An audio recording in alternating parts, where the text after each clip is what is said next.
It's been a whirlwind of a week. Apple both announced and released a brand new refresh to their super popular MacBook Pro line. But is it really worth buying for those of us that don't have deep pockets or a huge video production footprint? Spoilers, I bought the cheapest one. Let's find out. What's up everyone, I'm the Everyday Dad, and if I can figure it out, you can figure it out. For the majority of my life, I was a pretty die-hard PC user. However, when I started making regular online videos, I switched to Mac for it's kind of one reason, and that's Final Cut Pro X and to a lesser extent, iMovie. So about a year ago, I purchased the base model 2015 MacBook Pro 13-inch, and I have been torturing it with 4K footage ever since. Seriously, have you ever seen a computer cry before? It cries every time I try to render 4K. I've been planning on upgrading, and it seemed a pretty weird coincidence that Apple released these new laptops right as I was looking to buy one, so, we got one to try out. But first things first, we've got to get this almost worth its weight in gold computer out of the box.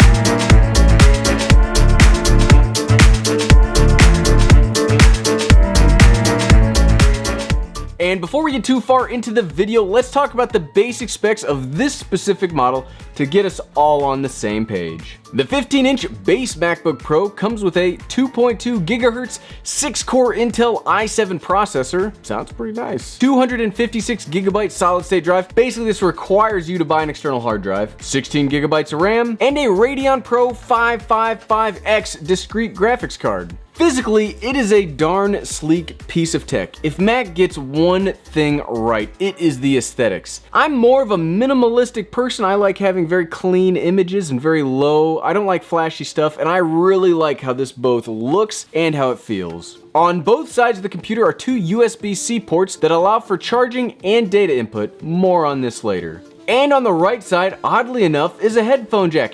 Hashtag bring back the headphone jack, Apple. Bring it back, please. This line of MacBook does come with the new keyboard, and it does take a little bit of getting used to, but not necessarily in a bad way. Also in the keyboard is the touch bar, and this is my first time with the touch bar, so I'm not yet sold on it or against it. We'll have a more definitive opinion in future videos. The majority of the real estate, though, is taken up by the huge touchpad. Now, at first I thought this would be terrible because, humans have palms, and they touch it all the time when typing, but Apple figured out a way to make sure that only finger presses trigger this. It's pretty neat that when you type and it doesn't mess, but when you do this, it works. It's awesome. And it's got the ever popular Retina display capable of displaying 2880 by 1800, so not 4K, but it does look really crisp and nice. Okay, so after 2 days of use, including editing and exporting one whole video, what do I think? On the whole, it's a great experience. It looks better, is easier to use, and it is much faster than my other MacBook. Though beating a 3-year-old lesser model, that's not necessarily a high hurdle to jump over,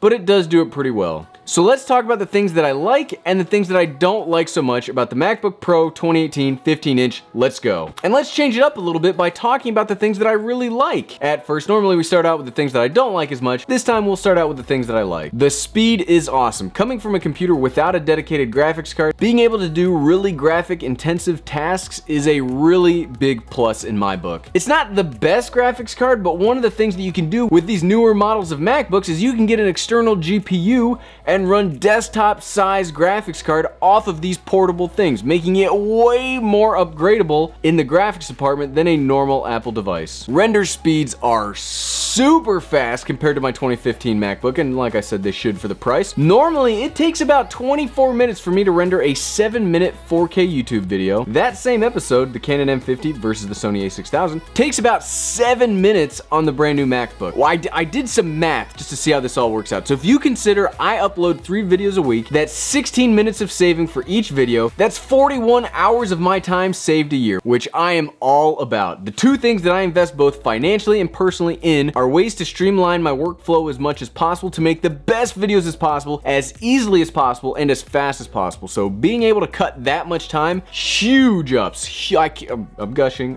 but huge huge up. Though it weirded me out at first, I do like this keyboard. I've heard of people having issues with them in the past, so I don't want to get too excited right now, but I do really like the feeling when I'm typing, and I like how quiet it is when typing. Even, you know, as I typed this part out in the script, I was like, man, this is a really nice experience. Okay, sunshine and rainbows are out of the way. Let's talk about the things that I don't like as much. People have been complaining about this since it was introduced, but it is now my turn to complain about this. I hate the 4 USB-C inputs. Now, I like USB-C as a whole, don't get me wrong, but we mentioned this earlier that I prefer gear that streamlines my process, and this directly goes against it.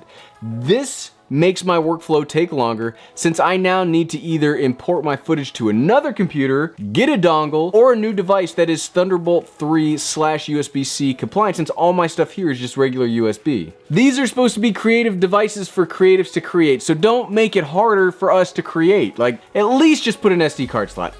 Keep the USB-C stuff, but at least give us an SD card slot. I'm also not yet sold on the touch bar either. I prefer physical buttons, and taking physical buttons away is not something I'm gonna support. Render times. Now, I know I mentioned this earlier as something that I like, but it's also something I don't like. If I'm spending this much money on a computer, I would imagine the render speeds would be a little better. That's probably me not understanding the technical aspects of computers and editing and the technical blah blah blah. I'm not really a computer guy, but I was hoping for 4 to 5 minute render times to pair with my gigabyte internet. 7 to 8 minutes, you know, is it worth that much money? I don't know. So what, right? So overall, I really do like the 2018 MacBook Pro. It's better, faster, stronger than my old MacBook. It edits footage like a dream and replaces 2 separate devices that I currently use into one device. But is it worth that very high price tag? I'm not decided yet.